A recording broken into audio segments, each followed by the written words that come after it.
Okay, this is a video review for the ThieAudio Oracle Mark II. This is a new set from the ThieAudio series. I want to point this out really quick. I'll put this up on the screen from their webpage. The Oracle was the mecca for audiophiles and audio engineers requiring perfect tonal accuracy and precision. The all-new Oracle Mark II is the next evolutionary step in high-fidelity audio. I have to confess to you that I have no idea what that means. The next evolution in perfect tonal accuracy. So the original Oracle, I'll get into it when I start talking about music and graphs, had a niche, a particular one that was unique to all other offerings by this company. And they've walked away from that, but I'll get into that. So this is the box that it comes in. We go ahead and take the sleeve off, put that right there. You flip the top, and then on the inside you've got plenty large storage case. By the way, again, if you don't want to sit through this, at the bottom of the YouTube video is chapters. You can skip to the frequency graph, and you can skip to impressions and then conclusion. So you can spare yourself this if you don't want. People want to see this. It's expensive. You've got white silicone tips. You've got black phone tips. You've got 3 different terminations, 3.5, 2.5 and 4.4, so 2 balanced and 1 single-ended for your cable. Let me go ahead and I'll leave that like that. Take the wipe cloth off for keeping these nice and clean. And you've got the IEMs. IEMs themselves obviously come with a cable that's got switchable terminations. Let's go ahead and take a look at these themselves. They look quite beautiful. I think they did a nice job with this. It's different from the previous version, which is nice. Shell size is approximately the same. Fit for me is fine. The original Monarch and the second one, to some extent, I think that's a chunky boy. This one's just a little bit less, and this one doesn't give me really any discomfort. It's a 2-pin 0.78. It's got a nice metal nozzle. It's got a lip on the edge of it so your tips don't come sliding off easily. It's got a simple chin slider, and then the Y split is, I think, branded. Actually, it's not. Okay, and then there's your 2-pin right there. So I won't beat this down any further. That's the set. Cable is pretty good. It's got the 4-pin termination. Almost everybody's doing that now.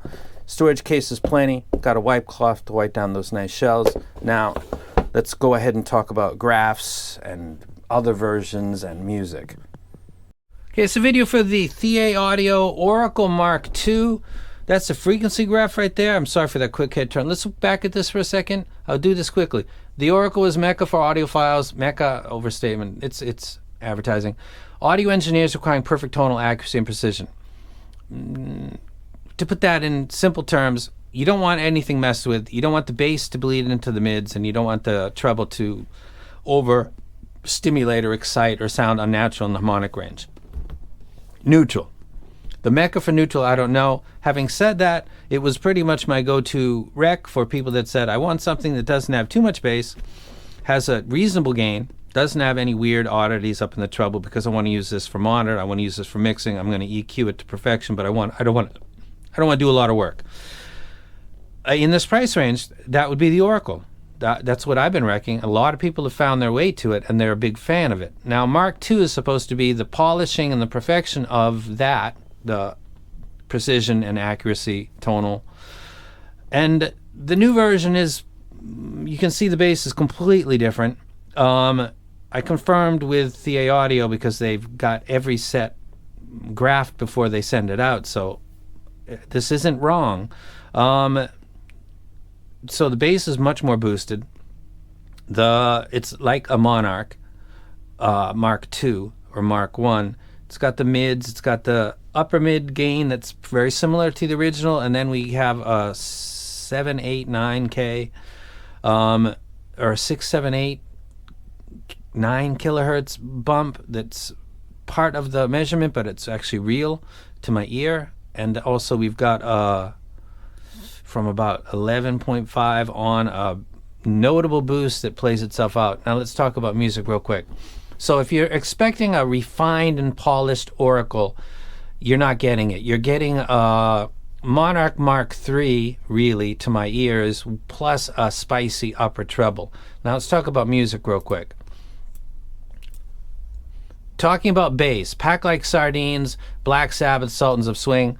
It's doing very different from the original Oracle. It's doing very similar to the Monarch Mark II. It's boosting up the sub bass, and so the Radiohead track and Angel, Massive Attack, and Tupac, Violent, and Played Yourself by Smooth, and a lot of stuff. It's got the low drone, is very pronounced, like the Monarch and unlike the original Oracle. The mid bass stuff like Sultans of Swing is decent. It's not my ideal, but the Monarch wasn't, and you can go check the videos for the first and second generation and confirm that it's always been my stance. I'm not a Tuck fan. This is not quite like that. Then again, it is kind of, and it plays back with the Dire Straits track, so this wouldn't be a set that I would recommend for a library that's similar to mine if it's got a lot of rock or reggae, even hip-hop to some extent, because there's a lot of mixing with bass guitars in it, including, for example, the Kill Jill track, which starts with a triple drop, and then after that it's quickly followed by, I think, a deck mix 4-string bass guitar, but it's still in the same frequency ranges as a real bass guitar. And it sounds a little bit less ideal than something like an Elysian X or a glided type of bass replay, even like the original Oracle, where it's more sub-bass to mid-bass is more similar than dissimilar. So bass replay is Monarch Mark II-ish, and that might be great to hear for some people. I think that the mids, Fleetwood Mac, Madonna, Take a Bow, Casey and Jojo, All My Life, sounds good. Again, Monarch Mark II-ish. It's got slight dryness to the vocals. It's to taste, not my taste. And there's the surprise factor of an Oracle being retuned and called a Mark II, which, again, like the Monarch to the Monarch Mark II, it was some slight adjustments. This is not really that. This is almost a complete rethinking of the branch of the brand tree, and I'm baffled by that. But it's playing out in audio, which is reinforcing me being baffled by that. So the mids are decent to great, but when you're listening to vocals, you're previewing the treble and the upper harmonics that go with that because of all of the other stuff that's in it. You can't just listen to vocals in a track. And when you get to the treble, you have things like Vivaldi and the string sections in Concerto number 1 in E major.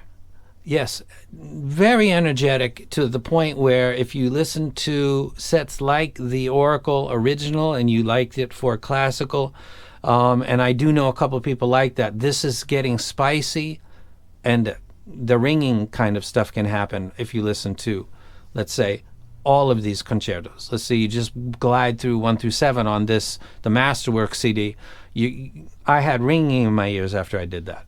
That's not the case with the original and a lot of sets, but this set, the Gaia and the Stellaris, which have all come in recently, are all doing the same thing, and I'm not really a fan of that myself, so I think this is coming out loud and clear. The cymbals on Led Zeppelin were fine and energetic, but they weren't bad. And Pimp C coming up, and the panning and the spatials sounded excellent and kind of fun. This is very much a U-V sounding shaped set coming from a definite more U to neutral set.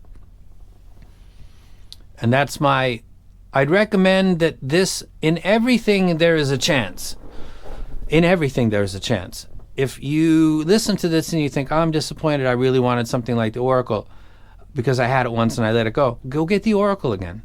They for some reason, they moved away from that when they already have the Monarch. It already exists. Perhaps they're trying to make a more affordable Monarch, I guess. I'm not sure why you take the Oracle and you put that in the name, though.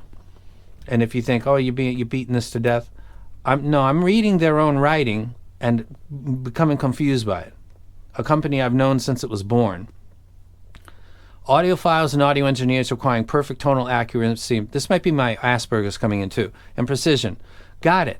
Agree. That's what I thought the original set was. The all-new Oracle Mark II is the next evolutionary step in evolutionary and evolve in high-fidelity audio. Completely disagree and don't know how it relates to the original Oracle.